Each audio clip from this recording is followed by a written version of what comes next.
I was going to say dead on time, but not quite dead on time. Afternoon or good morning, everyone. It's Alison McGinley here again. Today we're talking about, again, emotional abuse. The whole week has been about emotional abuse, identifying it and really seeing it for what it is, understanding that it's not, it's not what we hear in the newspapers. It's not what we see on social media. It's much more refined and much more entwined in everyday living, and that's what it's insidious. That's the word I'm looking for. It's insidious, and that's the thing that catches us out. That's the thing that we really, that we're in the middle of it before we really understand it. Today I've headed up the training chicken or egg, because when I was thinking about it in the shower this morning, I was thinking about how it really is just a vicious circle. The whole emotional abuse spectrum is more than a spectrum. It's a circle or a cycle of abuse, and there's no question about it. All the patterns that we've talked about in the previous days, and I'm going to touch again on today, are all emotionally abusive patterns of behaviour, either to receive or to give out. But they are so, that we learn them so easily. We pick them up everywhere we look. They're happening. So it's really difficult to identify that they're happening. It's also really difficult to know what to do about it, because, excuse me, I can never work out the way. I should just not wear lipstick for you, but I always feel I should get dressed up, make an effort, put some lippy on to come and talk to you.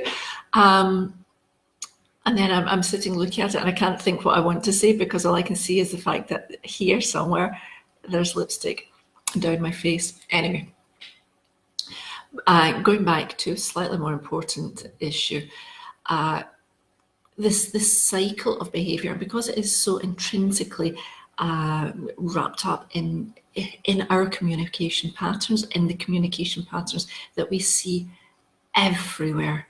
You're walking down the street and somebody, you bang into someone, you're not paying attention, you bang into somebody and they mutter, they don't do anything, they mutter under their breath at you. So, it's everywhere we turn, we're bombarded with this subtle emotionally abusive behaviour, passive aggressive behaviour. So what comes first? Where does it come from, first of all?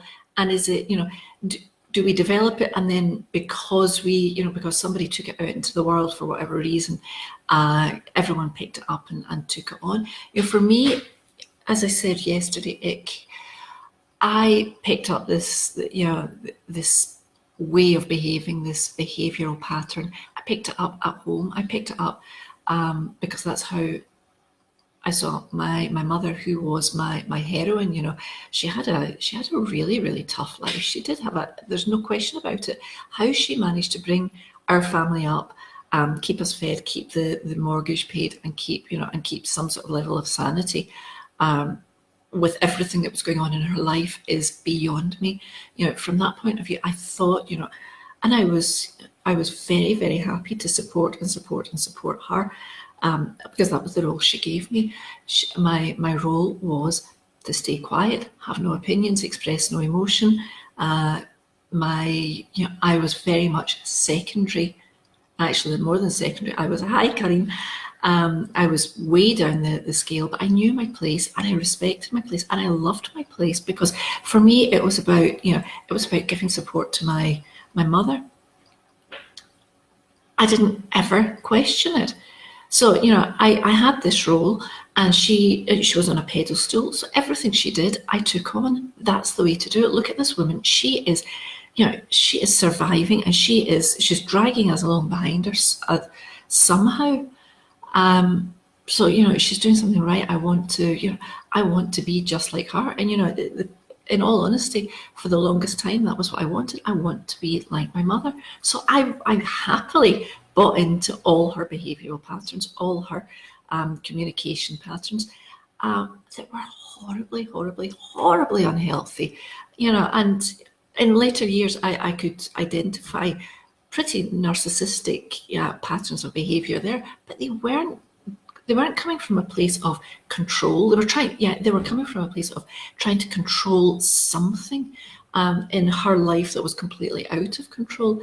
But it wasn't done to control me. It wasn't done to control other people. There was no maliciousness in it.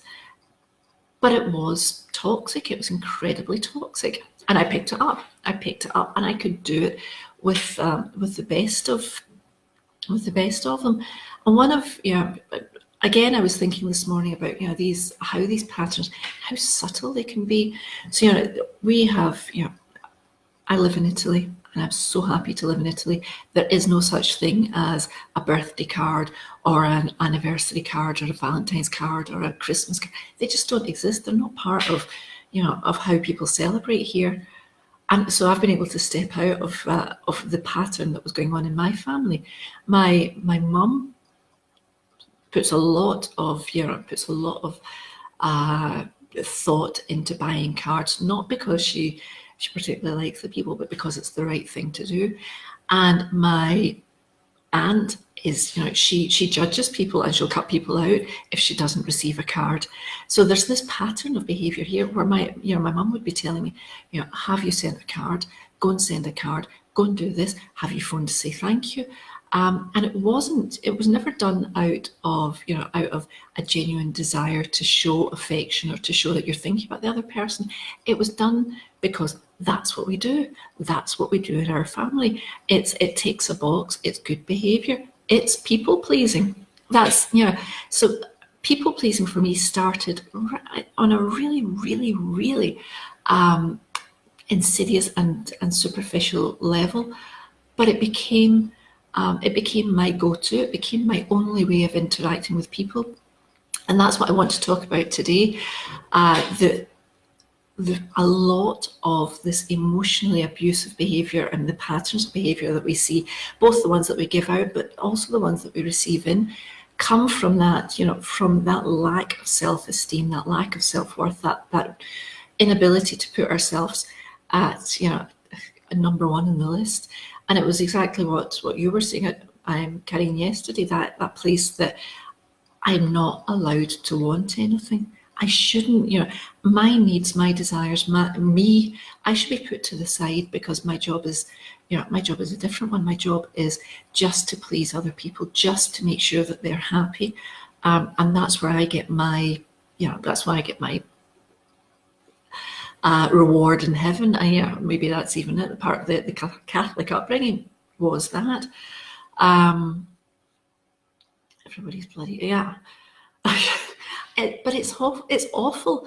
And still now, I still get, I chose not to send a Mother's Day card to my mum.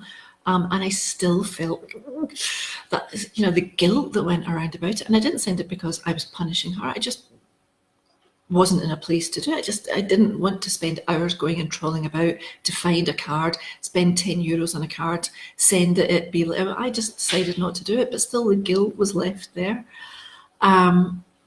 So yeah, this lack of it, this sort of low-level behaviour created in me, and and listening to the conversations and seeing what you're writing, Karine, and also conversations in other groups that are going on where I've been asking questions.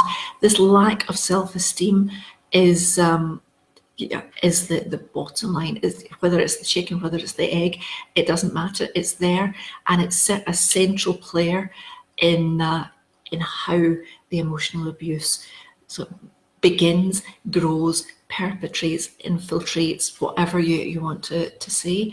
So today what I wanted to give my attention, or our attention, over to was what this lack of self-esteem often causes, certainly caused me, and I see it a lot, and that is the people-pleasing behaviours that we have now, which are again central to the way that everything that we've spoken about, the passive-aggressive behaviour. Why does that occur in the first place? Or one of the reasons it does occur in the first place is because, as a people pleaser, somebody who has the inability to say no, has a fear that if I do put myself first and somebody else second, they'll either reject me, they'll call me out on it, they'll not like me, they'll maybe argue with me, they'll shout at me. For me, shouting is still the worst. I still can't cope with the sound of loud voices.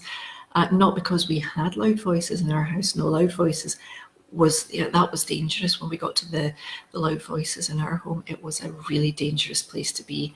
That meant that we'd gone beyond all boundaries, and it was about to get really nasty. And it only happened a few times, but it's still, it happened often enough that when I hear somebody shouting, I really go into that fight or flight mode.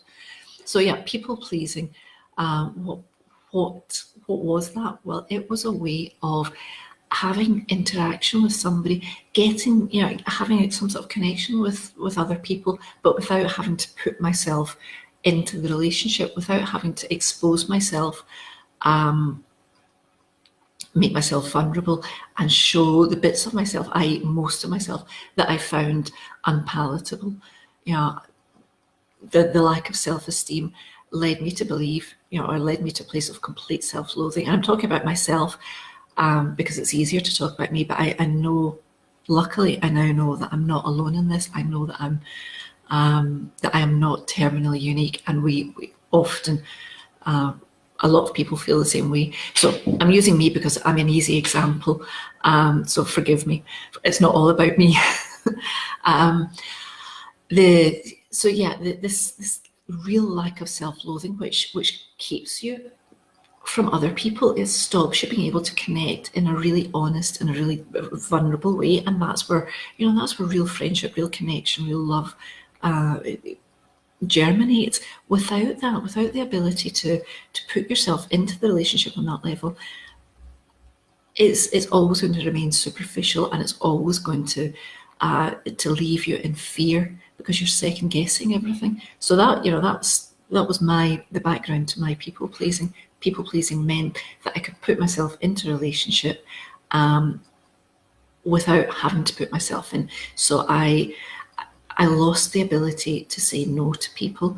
We lose the ability to decide whether something's for us or not, or whether we even would want to do it. When you're people pleasing, you're there with your yes before you even have time to think about it. So often, mostly, you don't know whether, in different circumstances, you would have chosen to go down that road or not. You would have chosen to say yes to that thing or not. It leaves you feeling mistrustful, judgmental. It leaves you resenting other people because you're giving so much. And the reason, I speak for myself, but the reason that I gave so much is I really didn't know how to ask for anything back, and I didn't know how to receive anything back. So my hope was, by giving, I would draw attention to myself. People would recognize what I was doing, and they would in turn give it back to me. The problem with that, it's a deeply, deeply flawed cycle, a deeply, deeply flawed idea, because part of the people pleasing and part of the lack of self-esteem, and what I'm going to talk about in a bit, the lack of boundaries that go with that, meant that I couldn't receive back, not because I didn't want to, but because I was scared that I wasn't strong enough to not be overrun and overruled by other people. And I see this a lot when I'm talking to women, when they come to me to talk about their marriage, when we're actually working on that. The reason that they eventually throw their hands up in the air and decide to come and work with me is because they feel like they've burned their boats with all their friends and their family. They've opened their hearts, they've poured their hearts out, and they've been given information, they've been given advice, they've been corralled into making certain decisions, and the reaction if they don't take those decisions sometimes is disgust, is upset, is anger, because people are telling them what they believe they should do. And these women, on the other hand, are not strong enough to say, no, that's not going to work for me, or it's not going to work for me now. So they feel that they're being driven down a track that they're not quite sure that they want to go.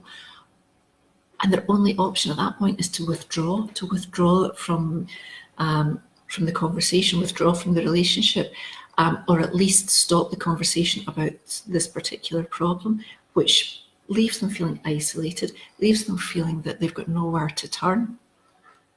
And of course, that's how we end up in a conversation. But it's something that I recognise. It's something I recognise in me, is the inability to be able to accept help, but accept it within parameters. Yes, I would love you to come and do that for me, but no, I don't want you telling me how it should be done and insisting that I do it your way. So very often that again is part of the people-pleasing pattern. So I give, but I can't take. I really want to take, but for my own lack of self-worth, I'm unable to do it. So I can't take that onto myself. There's enough self-loathing going on inside of me. So what happens is it comes out, and it comes out as judgment. It comes out as resentment. It comes out as bitterness.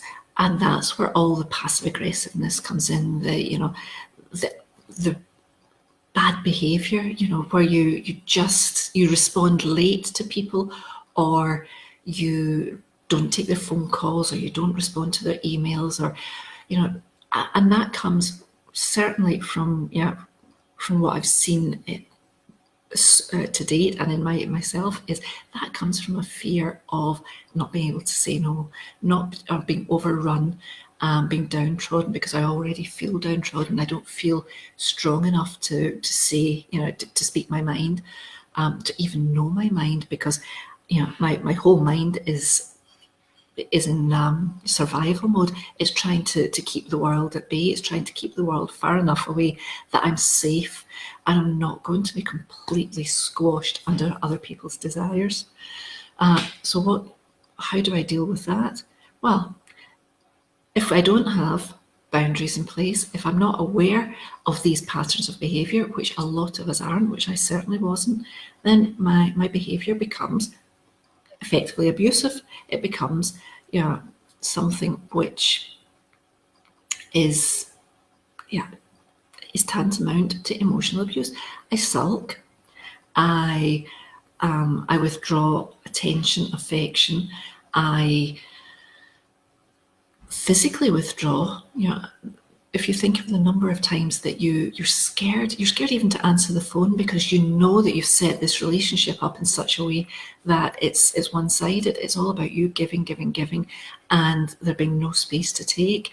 And certainly I found that when I crashed and burned, and I really had to surrender, I had that reaction from both my husband and my mother. They had never, in all the years they'd known me, had to give anything of themselves to me, and they resented that they had to. They didn't know how to. The relationship hadn't been built like that, so they really, they really struggled to accept that I was now there with my hands up, saying, "I don't know what to do. I don't have any solutions. I need you to do for me what I've always been doing for you." And it took a long time. And part of the problem that came out with my mother was she wasn't prepared to that. That wasn't how she envisioned the relationship, and wasn't prepared to change that relationship, and she struggled. Marco, of course, it was a different matter. Once he got his head around it, he was very much on board. But both of them really resisted this change, this me saying I need something.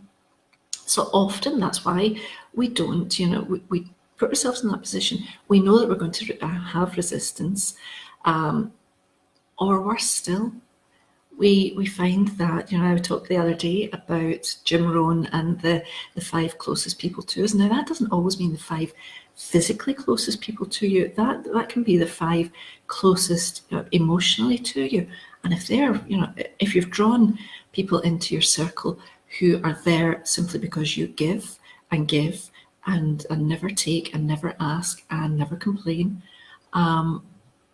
you're kind of setting yourself up to have a big resistance if you make any changes there.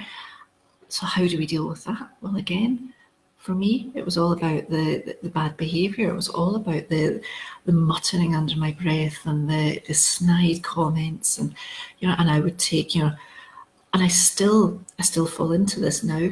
But I very often, if I think about it, I couldn't take my frustration out on my husband, so I would scream and shout at the kids for the smallest things. It was a transference of anxiety and transference of my pent up anger. And my husband knew exactly why I was doing it. He felt exactly why I was doing it. So, the result, my subconscious though it was, the result was I made him aware of how I was feeling, not by saying anything directly to him, but how I was behaving with other people. So, something to think about, how, often we don't, we're too scared. And it's, the other thing about this is it isn't across the board. It's not, it can be, but very often it's not across the board. It's not that every single person in front of us we have the same reaction to. Maybe it's 2, 3 people, or maybe it's to a greater or lesser degree. So it can be quite difficult to identify the behaviour, because it doesn't, it's not the normal behaviour in every single relationship. So if you can think about that for a second, where is what is it in the relationship, and how do I react, and how do I take that fear of standing up for myself or speaking my mind? How do I react to it, and where do I put it? Because there is, if there's an action on one side, there is a reaction on our side. What do I do with that? What is my my go-to? And for me, as I say, it was getting it out anywhere else. It would be, if my mum phoned and I had a fight with her, I would, I'd transfer that to my husband. If it was with my husband, it would be the kids. If it was the kids, it would be, driving in the car and beeping the horn when I really didn't need to, which, doesn't sound like it's, it doesn't sound like it's a huge issue. But it's, it's leaving me in a situation that, I'm not comfortable in my own skin. I'm not happy being with me. And at the end of the day, I'm the person that I spend most time with. I'm the person that I spend all the time with. And if I'm not happy with the way that I am, that I'm showing up in the world, I'm not happy in the world.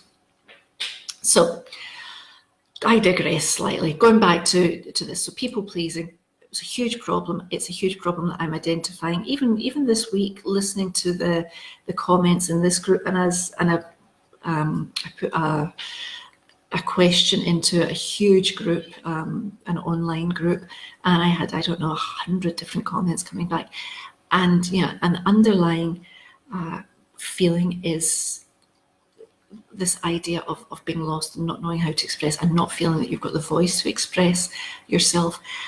So that leads to finding other ways of getting what we need, because they're both, at the end of the day, we all need connection. The whole, the world revolves around us feeling connected with each other. And if we don't, we go searching for it. And even the most abusive or sick relationships at least give you something, at least give you some sense of connection. So people pleasing for me was born out of that sense of connection. I need to be, I need to feel that you're close to me somehow, even if it's not working for me. So that's, that's how the people pleasing starts. Then I don't get back what I'm giving out. It's exhausting, people pleasing, apart from anything else. And they do, what's it Brené Brown says, the most loving and giving and authentic people she's ever met are the people who have incredibly strong boundaries and know when to say no. And that's, and that's it. That's exactly it. If I don't know when to say no, if I don't have the ability to say no, and I'm saying yes to everybody, then I'm turning up. And you can tell, I turn up and my, I'm not there. I'm not completely with the program. My energy's bad. My attitude's bad. I very easily snap. I very easily fall into the pattern of muttering and eye rolling and whatever, just so that I let you know, just so that you're aware that you are, that I don't really want to be here. But at the same time, if you call me out on it, Or if I think worse than that, if I think you're going to call me out on it, I'll change my behaviour immediately, and suddenly I'm all sunny and smiley and isn't this great? How messed up is that, and how difficult is that for somebody else to deal with or to understand? So the solution is boundaries, and that's where I'm going to with this one. Boundaries. Why? Because, well, the whole idea behind the boundary is to keep me safe from my pattern of behaviour, me safe from my own messed up thinking, not to keep other people safe from me or me safe from them. It's so that I am utterly aware and I don't have to think of, every time I'm faced with a situation, I'm faced with a person or a decision to make. I don't have to go in and try and work it out quickly in my mind, because I know I've made a decision. This is right, and anything beyond this is not right, and I'm going to say no to it. And and therefore I can deal with what's happening behind here, because I know that I just say no and I move on. It's not so simple to do. If you were born without boundaries, which could be, it could be the name of a song or even a programme, Born Without Boundaries. If you were born without boundaries, as I think I was, I always say, I think I was born without the blueprint for life. Everyone else seemed to know what they were doing, and I just was, staring at the sky thinking, what next? But certainly, I didn't know how to put boundaries in place. I didn't realise that I could put boundaries in place, and that goes back to, the stories. I'm not going to repeat all the stories, but it goes back to how I was brought up, how I was told to behave, how I was expected to show up, and I took it all on. And when you show up the way I did, it's impossible to have boundaries. Except we all do. We all have boundaries somewhere. It depends, depends where they are. What we need to do is identify where those boundaries are. And for me, it's pretty simple. I'm a mum. I've got kids, which is what a mum means. But if anyone so much as looks at my kids in the wrong way, if I feel any threat to my children at all, I have absolutely no hesitation in setting a boundary and resolving the situation in a way that I've never been able to do for myself. So when I think about that, exactly. I remember my mum has no stories. Remind me where I am with this, because I'll forget. My ADD takes me off in different directions. But my mum has absolutely no stories about me growing up at all, except one when I was 4. And she'd gone to my aunt's house. My aunt was a hairdresser, and she used to do her friends' hair. Once she had kids, she would do her friends' hair at home, in her living room, I suppose. And my mum and I were up in my aunt's house, and the women were all in having their hair done, and my mum was there chatting. And my mum asked me to do something really banal: close the door, open the door, put this down. And I said no to her. And she said, I remember the shock. I was 4 years old and I said no, and I crossed my arms, and and she was so shocked that I had let her down in public. She was livid. She didn't know where to put herself. And that's the one lasting memory she has of me as a child. And it's exactly that, But that's how they were brought up. They were brought up that they were the property of, and kids were to be seen and not heard. And I still, my husband, whose parents are much older than my mum, struggles to let go of that attitude. He struggles to. It's not true, he doesn't struggle at all, but he still can fall into it very quickly.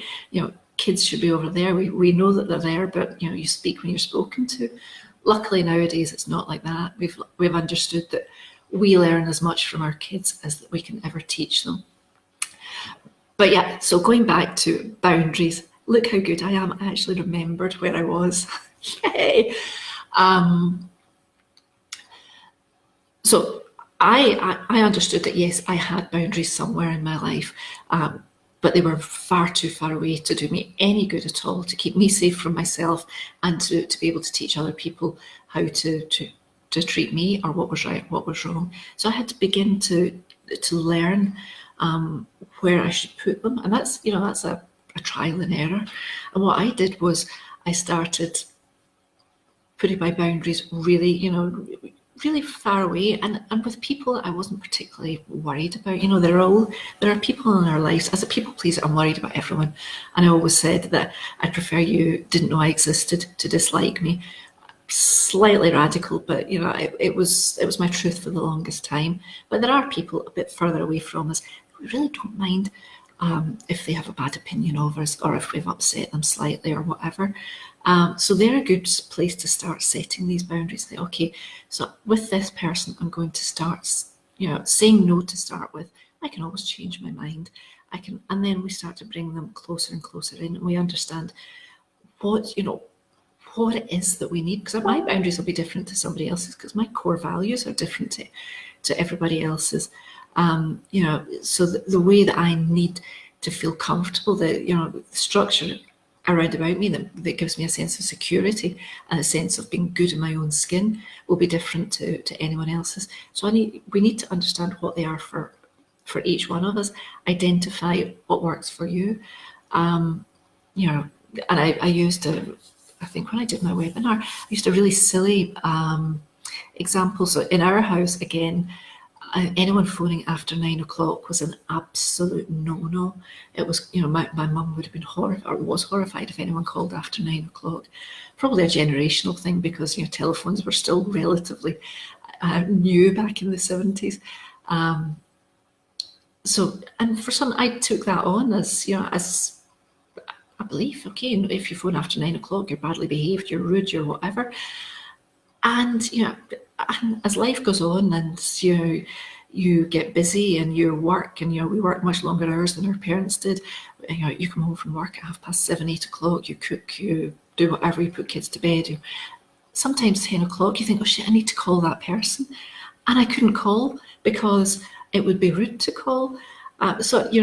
Then I had to go back and say, but it doesn't actually, that's ridiculous. Is that something that works for me? Is that a boundary that works for me? Well, no, it doesn't. Does it work for anyone? Probably not. Well, I can push that one a bit further out. Maybe there are other boundaries that I can pull a bit closer in, like, don't call me if the only thing you want to do is ask me to do something for you. Maybe that would be a good boundary to have in place. I want to have a relationship with you. I don't want to be always on the receiving end of your shit. But phoning at 10 o'clock, nah, I can let that one go. So, in essence, today it was really about getting you to think about why and I'm talking again about myself. You could be recognizing the behavior in yourself, but equally, you may be on the receiving end of that behaviour. So it's really about it's about moving away from judgment. It's moving away from that sense of persecution that is, of course, it's normal. If somebody treats you in the way that I've described, on the other side of that, you're going to feel persecuted. You're going to feel treated badly. You're going to feel, a whole list of things.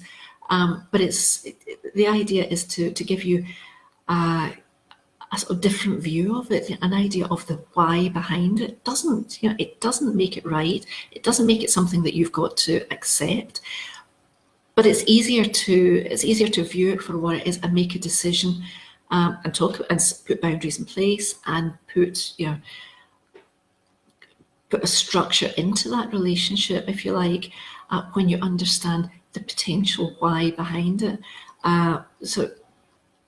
So that's what today is all about. It's really about why I would have behaved badly, why so many of us behave badly, and what I like this week, from all the comments that I'm seeing on the videos, a lot of people are identifying the behaviour in themselves, and are able to actually own that. That's what this is about. It's not about beating ourselves up. It takes quite a lot of courage to say, oh, I'm a bit badly behaved. Ah, well, I didn't know any better. I couldn't do any better. Now I do. Now I can, it's getting to that place where you're comfortable enough to throw your hands up and say, shit, that was really not nice, and oh, how many people must I have hurt? But yeah, I did what I could with what I had available, and now I've got an opportunity to do it differently. So I like the fact that that you'll be able to identify the behaviours in yourself, and also you're able to see it from a slightly softer, more gentle view when you're on the receiving end of it. So again, that's pretty much in essence what today was about. People pleasing, lack of boundaries. It can lead into, for me certainly, this passive aggressiveness, which in turn is, if you read any of the stuff, and I'm up to here with reading on emotional abuse, is defined as emotional abuse. The good news is it's subconscious. The good news is we're not doing it on purpose. We're not doing it maliciously. But on the other side of it, the bad news is it does have a pretty devastating effect on the receiver. It does, it does infuse you with self-doubt. It does, if you're already in a slightly weakened sense of self-worth or self-belief, it erodes that even further. So it is a dangerous pattern to fall into. But more than a pattern, it's a dangerous cycle that we find ourselves in. And that's going back to what I started with, the chicken and the egg. What comes first? Where did I end up? How did I get into this circle? Was it because I behaved, and therefore drew people in? Was it because I learned it from other people? The essence is, I suppose, it doesn't really matter. What matters is you can identify it in yourself, and you can identify it in other people, but with a softer, more accepting and more loving approach. And that's what this whole thing is about, is, we can take responsibility for ourselves, and we can do all that self-love work when we're willing to become more accepting. But it takes work to be accepting, because normally what we do is don't like it. Our head tells us that we're a piece of shit, and it's continuously judging and talking and chatting. That the shitty committee up there is constantly telling us where we're going wrong in life. Therefore, it's really difficult to actually go inside and see what the truth of it is. And the truth is never, ever, ever, ever as bad as the shitty committee will tell you it is. It's always, and it's always for a reason. It's always for a purpose. It's not that you're a bad person. You're flawed. I can't remember the other word. What's the other word? Damaged. You're damaged because of your environment, but you're not bad.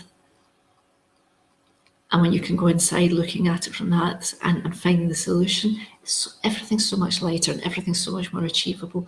And then we can go out into the world with love. And that's what this is about. Let's bring it into the forefront. Let's get talking about it. Let's stop using all these huge big he's a narcissist, she's a narcissist, it's all and putting labels on things. And let's get down to the real sort of gentle nitty gritty of it. We all suffer and perpetrate to one degree or another in one or two or certain relationships. And let's learn how to step out of that, and let's learn how to teach other people to step out of it. So with that, thank you very much for joining. Thank you very much for being here, Karen. It's always nice to have somebody to talk to rather than just talking to myself. And I shall see you, I can't remember what time I'll see you. I think it's later on. I think it's about 6:30 tomorrow. I'm going to come on so that maybe some of you, the Americans, will be out of bed and they can join us live too. Again, any questions that come up during the course of watching this or in general, pop them into the group and I'll answer them either here, but certainly I'll answer them on Sunday when I'll do a slightly longer live stream.